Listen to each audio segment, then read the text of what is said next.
আমি শুধু নিচ্ছি এই কোরআন শরীফ নিচ্ছি, অনুবাদটা নিচ্ছি, তাই মুয়ের মাটি একটা চাইছিলাম সুরবাইজার যে সাহায্য করছে, সুন্দর একটা বানাই পথে আমার পানি খাইতে হবে, পানি নিচ্ছি। আমার এই পাশে হাতের এই পাশে ইলেকট্রিক শর্ট দিছে, এই পাশে হাতে ইলেকট্রিক শর্ট দিছে, পেটে ইলেকট্রিক শর্ট দিছে, পায়ের মানে উড়োতে দিছে ইলেকট্রিক শর্ট, পুরুষাঙ্গে ইলেকট্রিক শর্ট দিছে, তারপরে নখের মাথায় ইলেকট্রিক শর্ট দিছে। এগুলো তারা প্রায় 10 বছর পর আয়নাঘর থেকে বের করা হয়েছে ব্রিগেডিয়ার আজমিকে। তিনি আয়নাঘরের বিস্ময়কর বর্ণনা দিয়েছেন। তার বর্ণনা শুনলে বুঝতে পারবেন যে আয়নাঘরের ভিতর কি অমানসিক নির্যাতন করা হতো। দর্শক, আয়নাঘরে তার সাথে কেমন আচরণ করা হয়েছে তার কথা শুনবো, পাশাপাশি রিমান্ডে কি করা হয় আসলে বিরোধী দলের নেতাকর্মীদেরকে নিয়ে এই বিষয়ে নিয়ে গুরুত্বপূর্ণ কথা বলেছেন তারেক ভাই। তার আলোচনা শুনলে আসলে বুঝতে পারবেন রিমান্ড এবং এই সরকারের নির্যাতনের ভয়াবহতা।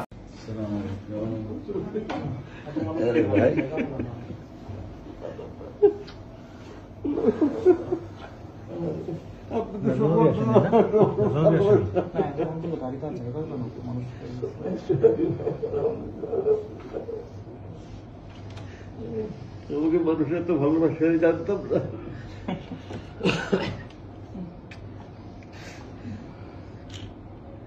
এই দিন আসবে বুঝিটাই কখনো চিন্তা করি আসবে বুঝিটাই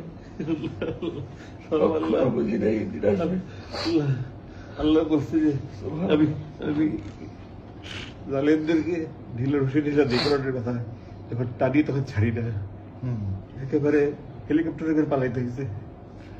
এই নিউজগুলো আপনারা পাইছেন নাকি? আমি আমাকে দেখতে দেয় না, মানে একটা ব্লক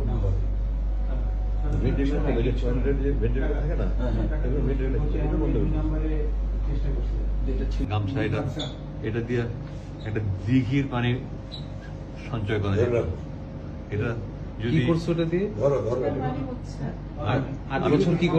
প্রথমে নিয়েছিলাম আমি গরমের সময় নামাজ পড়ার জন্য, কিন্তু চোখের পানি মুছতে মুছতে মুছতে মুছতে এটা যে পরিমাণ চোখের পানি মুছছি ওটা যদি সেভ করা যেত একটা বড় দিঘি হইতো। দিঘি বুঝো?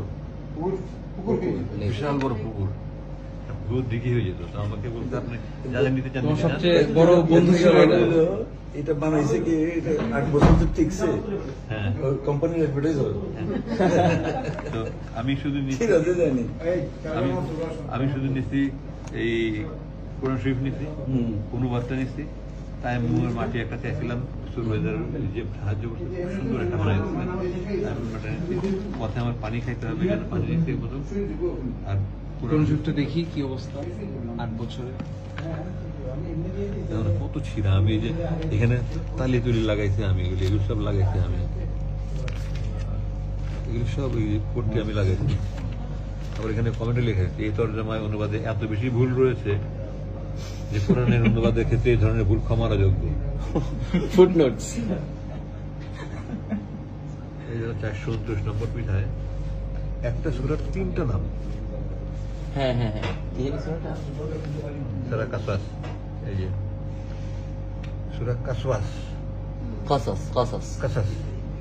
কাসাস মিন স্টোরি। পুরুষাঙ্গে ইলেকট্রিক শর্ট দিছে, তারপরে নখের মাথায় ইলেকট্রিক শর্ট দিছে। এগুলো তারা ইলেকট্রিক শর্টে সবচেয়ে বেশি ভয়ঙ্কর ছিল। আমি আপনাদেরকে আমার ছোট ভাই মুনতাসিরের কাছে ছবি আছে, আমার শরীরের 21টা জায়গায় ইলেকট্রিক শক দেওয়া হয়েছে, 21টা জায়গায়। এবং আপনার হলো এরকমও হয়েছে 2 পা ফাঁক করে লাঠি দিয়ে আমার পুরুষাঙ্গে আঘাত করেছে, মানে বলতেছে যে আমার ভবিষ্যৎ নষ্ট করে দেবে, এরকম করে বলতেছে, মারতেছে।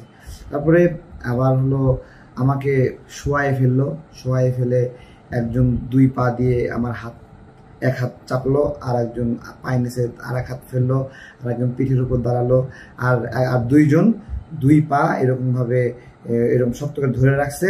এবং তারপরে 2জন 2টা লাঠি দিয়ে 2 পায়ে এক নাগারে মারছে। আর আমি চিৎকার করে বলতেছিলাম যে আল্লাহ, আমি কোনো মানুষকে আগুন দিয়ে আমি পুড়ে মারি নাই, ঠিক আছে? আমি কাউকে আগুন দিয়ে পুড়ে মারার নির্দেশও দিই নাই। আমি মানুষকে আন্দোলনে আহ্বান জানাইছি। আমি স্পষ্ট করে বলেছি, আমাকে এই জন্য র্যাবের দিদি যে বহিষ্কার হলো, সে আমার দাঁত ভেঙে দিয়েছে, ঠিক আছে? দাঁতে এরকম করে ঘুষি মেরেছে, বলে যে দেশের মালিকানা বুঝে নিতে এসেছিস, তাই না? তারপরে পুলিশ পালাচ্ছে, তাই না? তারপরে বিজিবি আত্মসমর্পণ করছে, তাই না? আমি মনে করি আমাকে গ্রেপ্তার করার একমাত্র কারণ আন্দোলন যে থেমে গিয়েছিল, আপনারা জানেন মনে হয় আচ্ছা, যে ঢাকা বিশ্ববিদ্যালয়ের আন্দোলন ছাত্রদেরকে ক্রাশ করে ফেলেছে, হল ছেড়ে সবাই চলে গেছে। হল ছেড়ে চলে যাওয়া মানে কি?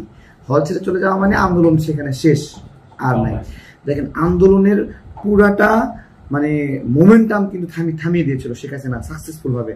আমরা কিন্তু ধরে নিয়েছিলাম আন্দোলন শেষ। সেই জায়গা থেকে মানে আমরা যখন ব্র্যাক ইউনিভার্সিটির সাথে সমন্বয় করলাম, আমি তারপরে ইস্ট ওয়েস্ট ইউনিভার্সিটির সাথে সমন্বয় করলাম, ওরা তো আমাকে প্রথমে ওদের আন্দোলনের সঙ্গে আমাকে মিশতেই দেবে না, যে তারেক ভাই আপনি একজন রাজনৈতিক কর্মী, ছাত্রদের সঙ্গে আপনি মিশেন না।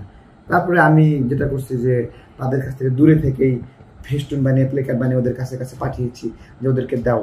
আমি না, আমার ফেস্টুনের লেখাটা তো যৌক্তিক, ওদেরকে দেয়। তখন ওরা এগুলো অ্যাকসেপ্ট করেছে। এবং ব্র্যাক ইউনিভার্সিটি আমাকে পুরোপুরি মানে আমাকে তাদের সাথে মিশতেই দেয় নাই। যে আপনার হলো আসলে ব্র্যাক ইউনিভার্সিটি তখন আমার সাথে আপনার হলো সমন্বয় করেছে বা কথা বলেছে যখন তারা আক্রান্ত হয়েছে, যখন তারা বারবার টিয়ারশেল খাচ্ছে, গুলি খাচ্ছে। তখন আমি ইস্ট ওয়েস্ট ইউনিভার্সিটির ছাত্রদেরকে বললাম যে এই তোমরা ব্র্যাকে ওখানে মারতেছে, তোমরা আগায় আসো, ঠিক আছে। ইস্ট ওয়েস্টের ছাত্ররা মেইন রোডে আসতে ভয় পাচ্ছে, তারা ইস্ট ওয়েস্টের সামনে থেকে মেইন রোডে আসতেছে না। তখন পথচারীদেরকে নিয়ে প্রথম আমি আপনার হলো পুলিশকে মানে হলো একটা ফাঁদের মধ্যে ফেলে দেয়। ওই পাশ থেকে ব্র্যাক ইউনিভার্সিটি আছে, এই পাশ থেকে আমি আমার নেতৃত্বে আপনার হলো আফতাবনগর বাড্ডা এলাকায় যে ছাত্র দলের ভাইয়েরা আছে, প্যাসিফিক বলে, তারপরে ছাত্র শিবিরের ভাইয়েরা আছে, তারা অত্যন্ত আন্তরিকভাবে হেল্প করছে। মাদ্রাসার কিছু শিক্ষক ছিল, ছাত্র ছিল, তারা হেল্প করেছে। তাদেরকে একসাথে নিয়ে এবং তারা আমার গাইডলাইন শুনেছে।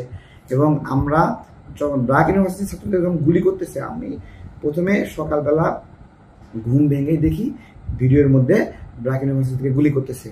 আমি সজলকে বললাম, সজল গুলি করতেছে, আমরা এইভাবে বসে থাকতে পারি, চলো চলো চলো তাড়াতাড়ি চলো। আমরা এসে দেখি যে এরকমভাবে ব্র্যাক ইউনিভার্সিটির ছেলেপেলেকে পুরাপুরি প্রায় ক্রাশ করে ফেলেছে, তারা ভিতরে ঢুকে ফেলেছে। ওই সময়টাতে আমি ডিরেক্ট পুলিশের উপর ইট পাটকেল ছোড়া শুরু করি। এবার পুলিশ আসলে ভয় পেয়ে গেছে। আসলে যারা অত্যাচার করে তারা কিন্তু খুব ভীতু হয়, ঠিক আছে। ওরা ভয়তে ছন্ন ছাড়া হয়ে গেছে। তখন ব্র্যাক ইউনিভার্সিটি ক্র্যাক করছে, আমরা ওইদিকে চাপ দিছি, পুরা পুলিশ এই এলাকা থেকে নিয়ন্ত্রণের বাইরে চলে গেছে। তারপরে সাধারণ মানুষ ওই থেকে লক্ষ লক্ষ মানুষ এসে গেল। এই হলো অবস্থা। ওই সময়টাতে বাঁশের লাঠি হাতে নিয়ে আমার মনে হচ্ছিল যে it's time to take the ownership of the country, ঠিক আছে, দেশের মালিকানা বুঝে নেওয়ার সময়। আমি ফেসবুকে একটা পোস্ট দিয়ে দিছি যে শুধু কোটা নয়, দেশের মালিকানা বুঝে নিতে এসেছি। এবং ওটা পোস্ট দেওয়ার সাথে সাথে ওইটা মানে সকল রাজনৈতিক দলের পেজে পোস্ট হওয়া শুরু হলো, সকল মানুষ পোস্ট করলো। তারপরে এবং ওই ছবিটা ছিল মানে আন্দোলনের একটা মোমেন্টাম, আমি যেটা যতক্ষণ ইয়ে হয়েছি মোমেন্টাম ঘুরানোর একটা ছবি ছিল।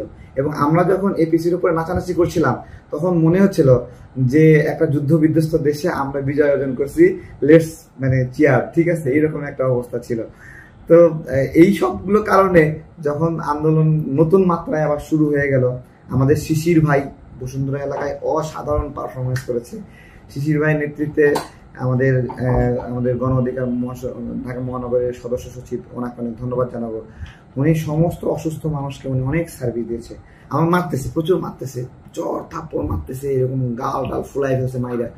আমি ওদেরকে বললাম যে আপনি বা আপনারা কি ভয় পাচ্ছেন আমাকে মারতে? তো বললো কেন ভয় পাবো? আমি বললাম আমার চোখ বেঁধে রাখছেন, হাত বেঁধে রাখছেন, তারপরে মারতেছেন। আপনারা আমার সামনে আপনাদের চেহারা দেখাতে যাচ্ছেন না, তাই দেখে আমার মনে হচ্ছে যে আপনারা আমাকে খুবই ভয় পাচ্ছেন। এবং এটা দেখে মনে হচ্ছে যে আপনাদের পতন হয়ে গেছে, আমি কিছু মার খাই, আমার সমস্যা নাই। কাকে দেবো? মারতেছে মারতেছে বেদিশা মারতেছে। আমার এই পাশে হাতের এই পাশে ইলেকট্রিক শর্ট দিছে, এই পাশে হাতে ইলেকট্রিক শর্ট দিছে, পেটে ইলেকট্রিক শর্ট দিছে, পায়ের মানে উরুতে দিছে ইলেকট্রিক শর্ট, পুরুষাঙ্গে ইলেকট্রিক শর্ট দিছে, তারপরে নখের মাথায় ইলেকট্রিক শর্ট দিছে। এগুলো তারা ইলেকট্রিক শর্টে সবচেয়ে বেশি ভয়ঙ্কর ছিল। আমি চাই না যে কাউকে এইভাবে ইলেকট্রিক এবং এই ইলেকট্রিক শর্ট জাতীয় এই ধরনের ডিভাইসগুলো পুরোপুরি রিমান্ডের জন্য নিষিদ্ধ করা হোক আমি মনে করি। এমনিতেই একটা মানুষ মানে দেখেন, মানে আমি আপনাকে একটা কথা বলি, আমাদের বিচারে মানে আদালতের বিচারে একটা মানুষের শাস্তি কি? কোনো মানুষ চুরি করুক, ডাকাতি করুক, ক্রাইম করুক, শাস্তি কি? যে তাকে জেলখানায় নিয়ে যায় বন্দি করে রেখে দেওয়া হয়। কোনো জায়গায় পাইবেন যে এই লোককে এই অপরাধের জন্য ব্যত্রাঘাত করা হোক? ভালো করে শোনেন, কিন্তু আমাদের আইনে কিন্তু এই ব্যত্রাঘাত করা, শারীরিক নির্যাতন করা, নিপীড়ন করা নাই কিন্তু। অর্থাৎ আপনি যে অপরাধী করেন আপনাকে সর্বোচ্চ জেলখানায় পুরে রাখবে। আপনার অপরাধ যদি আউট অফ কন্ট্রোল হয় আপনাকে ফাঁসি দিয়ে দিতে পারে। কিন্তু অন স্কোয়াড ফায়ার করা এগুলো নাই, কিন্তু আমাদের এখানে রিমান্ডের নামে, জিজ্ঞাসাবাদের নামে এই ধরনের নিপীড়নগুলো অ্যাক্টিভিস্টদের করা হয়। এবং আপনার হলো আমাকে যেভাবে তারা উপস্থাপন করছে যে আমি টিভি সেন্টার ভাঙচুর করেছি বা এগুলো, ভাই আমরা আন্দোলন করতে গিয়ে মানুষকে নিয়ন্ত্রণ করা যায়। আমি যাদেরকে আন্দোলন নিয়ে করছি, তারা তো তাদের মনের উল্লাসে মানে বিটিভি ভাঙতেছে, ঠিক আছে, বিটিভি যখন ভাঙতেছে তখন আমার ভালো লাগতেছিল আসলে, ঠিক আছে। এই বিটিভি সারাদিন বাতাবি লেবুর মতো আমাদেরকে ঠকায় নাগরিকদের অধিকার বঞ্চিত করতেছে। এটাতে যখন মানে এটাকে যখন ধ্বংস করা হচ্ছিল, তখন আমরা ধ্বংস করিনি, কিন্তু যারা ধ্বংস করতেছিল বা এটাতে ডিস্ট্রয় হচ্ছে, আমরা মানে 16 বছরের বিটিভির ইতিহাস অনেক খারাপ ইতিহাস, এই কারণে বিটিভি ধ্বংস অনেক খারাপ লাগতেছিল। কিন্তু পরবর্তীতে কিন্তু আমরা জানতে পারছি বিটিভির ভিতরে যে করাপশন, দুর্নীতি, এই দুর্নীতির ফাইলগুলো বার্ন করার জন্য বিটিভির অফিসাররা হলো বিটিভিতে আগুন লাগাই দিছিল। আপনারা বুঝতে পেরেছেন? এই আগুন লাগা দেখে সাধারণ মানুষ মনে করছে যে বিটিভি দখল হয়ে গেছে, তখন তারা বিটিভিতে ঢুকছে। আগে বিটিভিতে আগুন লাগিয়েছে বিটিভির অফিসাররা। দর্শক, আলোচনাগুলো শুনে বুঝতে পেরেছেন যে কী করা হচ্ছে। আজমি সাহেব বলেছেন এই গামছা দিয়ে তিনি যে পানি মুছেছেন সে পানি একটা দিঘি হয়ে যাইতো, কারণ সেখানে আসলে কোনো আলো ছিল না, অন্ধকার ছিল। এটা কোরআন শরীফ তিনি দেখিয়েছেন, এই কোরআন শরীফ পড়তেন, কোরআন শরীফের অবস্থাটা দেখেছেন যে 8 বছরে কোরআন শরীফের অবস্থাটা কী হয়েছে। তো প্রিয় দর্শক, এভাবেই বিরোধী নেতাকর্মীদেরকে এই কামগুলো করা হতো এবং এভাবেই নির্যাতন করা হতো।